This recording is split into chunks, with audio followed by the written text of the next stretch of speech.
Welcome to Psychologist Talks. Today could be a little bit of a dicey episode, but you know me, I enjoy the controversial subjects. This one's about cultural humility. Now, why is it dicey? Well, if you've seen the title, which of course, unless I change it since I shoot this episode, is basically there are dangers of overcorrection within cultural humility that I'm beginning to observe just globally, as well as when I'm interacting with newer professionals, students, folks going through interviews, etc., that I encounter. So first, I'm going to appreciate the history in the context of why cultural humility has become such an important thing and has needed to become an important thing, and then I will talk about the dangers of overcorrection. So, like most of the sciences, they're subjected to bias. You cannot eliminate bias completely. And as the world has become more interconnected, we rightfully highlight that whoever was doing the research first, whether through opportunity and happenstance, or the people who have the most privilege and access to doing said research, tend to rule how we determine and discover things. And so, spoiler alert, like many of the sciences, psychology is ruled predominantly a little bit more Eurocentric and thereby more white, Caucasian, and usually a little bit more male. Although I will note, I think we sometimes underappreciate how many women were floating around in the field of psychology. Underrepresented for sure, but just kind of throwing that out there. It's not like Melanie Klein didn't exist and not like Anna Freud didn't exist. There were some women out there, but still, generally speaking, a skewed perspective in the science and the development of theory, and that is dangerous because people from different backgrounds engage in psychology, heaven forbid, and we might not be fully appreciating or understanding their history and context, the things that really shape who they are and shape their problems and why they come in for treatment and what even health and recovery looks like for them. And enter in cultural humility, which, by the way, has been existed for quite a long time. Feminist theory was probably the first wave of really talking about humility, but other approaches, and importantly, the entrance of professionals from different backgrounds has really pushed this forward, and it has been essential. And finally, as a field, globally, I mean, I can't think of any program. I interview incoming students. I've been supervising for over 9 years. It's cool. We're getting to a point where nobody doesn't mention this. Like, everybody knows to tend to cultural humility. Everybody knows that they need to be sensitive to different aspects of our identities. And we've gotten better over time with it too, because even when we began, it was a little bit like checkboxy, right? Like, just make sure you're asking about these different areas, and good, you're all good, or assume because somebody has an identity that it must be important to them. And thank goodness we've been getting away from that and saying, like, well, no, it could be important. Their race could be important. But I can tell you, I can talk to somebody about their race, and they'd be like, it has no context or bearing.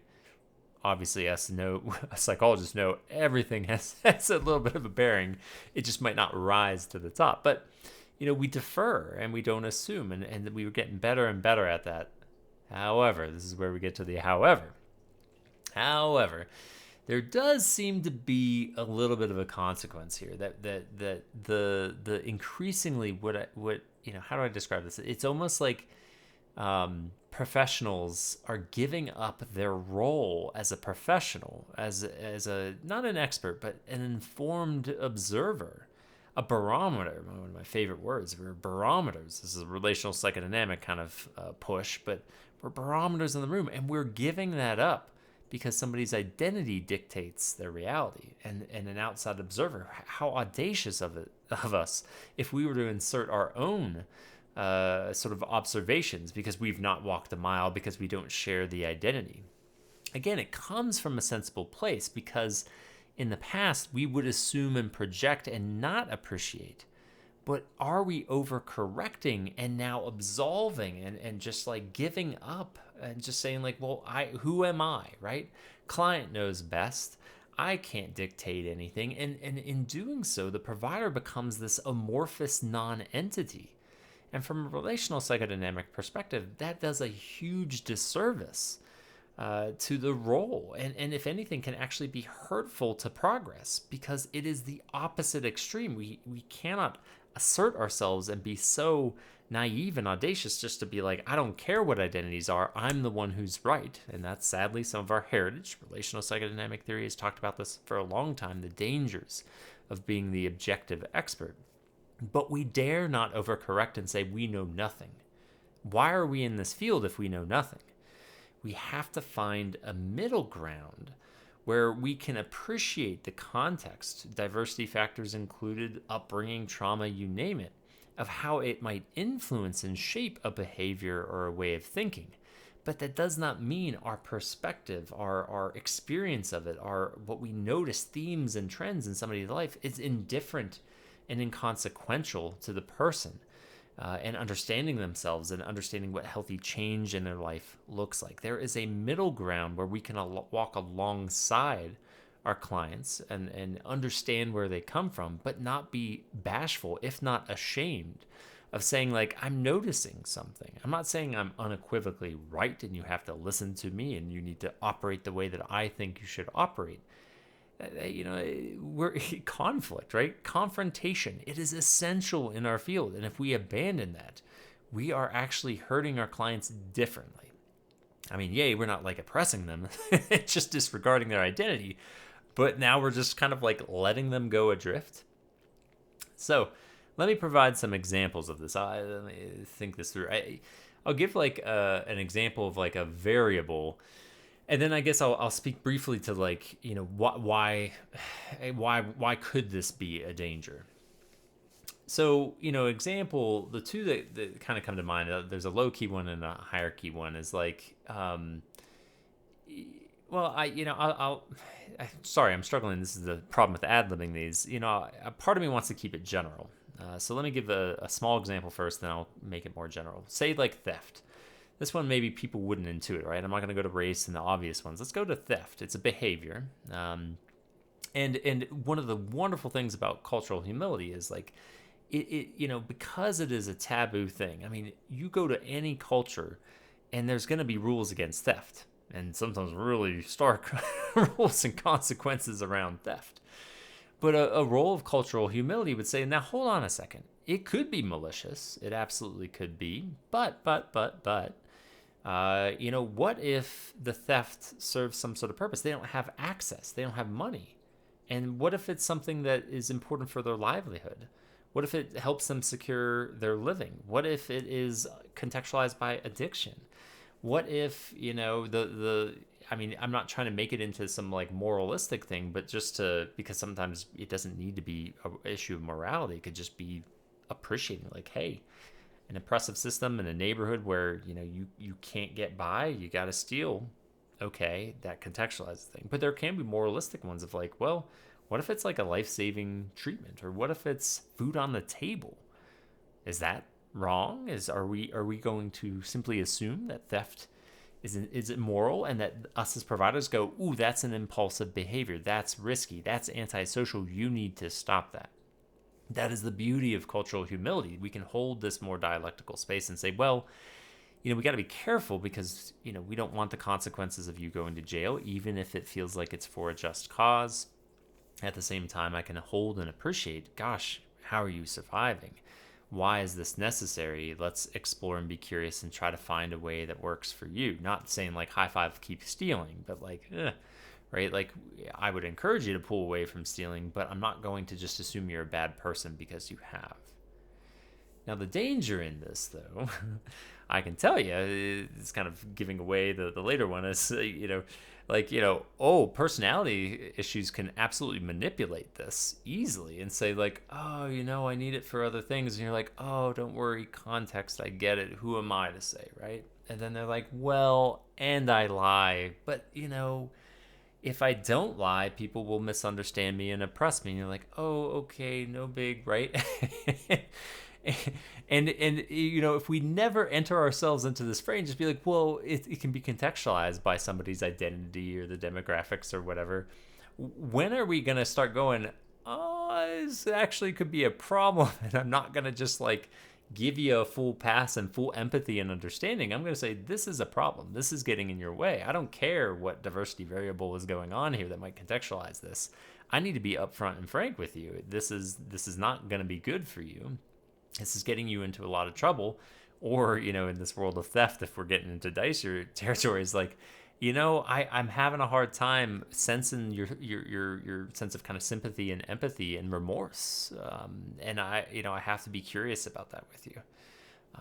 And if we create this sort of monolith around cultural humility, I think there's younger providers that don't confront. They don't go in there and say, like, now hold on a second, like, I'm trying to hold this both end, but that's the important thing. I'm trying to hold a both end. And so you see this with all sorts of aspects of identity that we can contextualize almost anything based on our history, on trauma even. Like, well, it was trauma, so it must not, we just have to appreciate and understand that they're super sensitive. It's like, well, what about resiliency? What about grit? What about the relational dynamics that they're responsible for, even if it had its origins in trauma? Right? Where is that line in the sand for providers? The nice thing is us relational providers create a frame around this of like, hey, there's going to be conflict. And within that conflict and confrontation, I'm not saying I'm right. But if we're going to be doing good work together, I'm going to digest and hear and try to appreciate your position. But that doesn't mean I'm going to be silent. I'm still going to offer. I'm still going to reflect. And note that I can be wrong. And note you can push back. And note if I upset you, you need to tell me. And so it helps kind of soften that. But not everybody practices that way. And so what are you, if you're a younger, newer provider listening to this, how do you draw that line in the sand? How do you put limits around cultural humility that you don't give up your role as a provider? I mean, this is essential. Now, the two reasons why, just to give kind of concrete reasons of why this could do harm.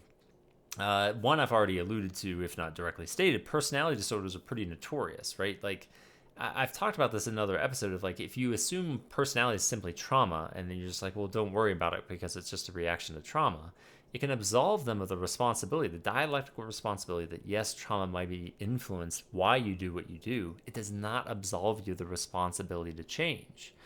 Never mind you cannot just assume with personality disorders they're going to self-guide to healthy ways of operating. And there's this new wave within cultural humility of like, well, the client knows best. Who am I to direct towards anything? To which I go, good luck helping people with, anywhere from like moderate to more severe personality issues, because they do not self-direct. They're coming to see you and perpetually have these problems because they cannot get out of it on their own. And if you excise yourself under this sort of false notion of humility, you are actually not helping them.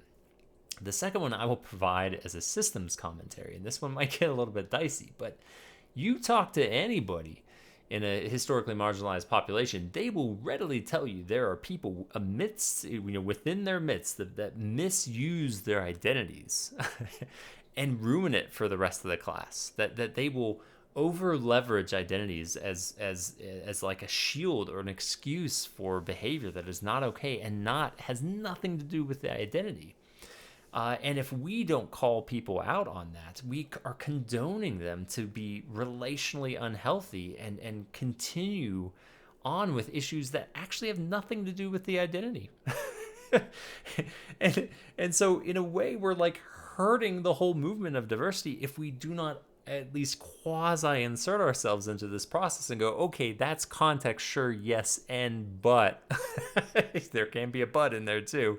There's something that feels like it's beyond this, right? I'm not going to just like ignore it and not enter into the room as a provider simply because I'm afraid that I'm going to insult somebody or that I'm going to be like, not understanding their identity or something like that. We have to be braver. We have to be braver. I promise there's a balance between humility and being present and confrontational in the room. Now, I've already said, like, to me, if you were to ask, like, what's the solution to this, the best way to go about it? Well, you have proactive conversations about this. They're like, look, I haven't walked a mile just by virtue of being a different human being. Never mind similarities and differences in our identity, and let's find a way to talk about that. And relationally, there's going to be conflict. It's not a matter of if, it's a matter of when, and how are we going to navigate that? Because, you're coming to me for help. I'm going to say things sometimes that you might not agree with. What are we going to do about that? And so to me, framing is probably the best ally in this, because if you have a healthy frame, people will play tennis with you. If someone says like and starts attacking you back after that healthy back and forth, like help me understand, etc., and they just start berating and attacking you, part of me calls into question like, is it really? Are you really the insensitive provider, or is there something else going on here? Again, delicate, because we have our growing edges as providers. We have our blind spots. We need to be humble, but we cannot just give this up completely. I mean, welcome to the dialectics of the world. This is why we struggle as a society. Is dialectical space is hard to hold, but by golly, we as providers in this profession need to lead the charge. We need to lead the charge and model that there is a way to do both. So, hopefully that makes some sense. Hopefully not too controversial. I hope it's helpful. And I always say, I get it. Not everybody that listens and watches these are providers. So if you're a consumer, I guess I would say, like, I hope your provider talks to you about navigating conflict. And I hope you get the experience where someone truly tries to understand you wholly as a human being, and that allows them to challenge and confront you, and that you don't feel silenced and disempowered in that confrontation, that you can speak back, that you can retort, you can disagree, and just kind of, play tennis with your provider. That is my hope. That to me is a successful balance between those two.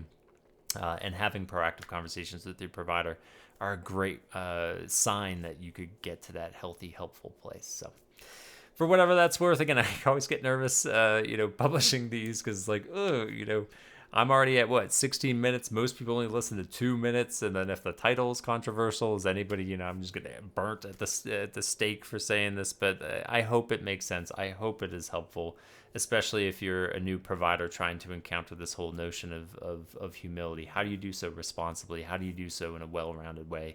That's my 2 cents. So, as always, thank you for listening and watching, and please stay curious.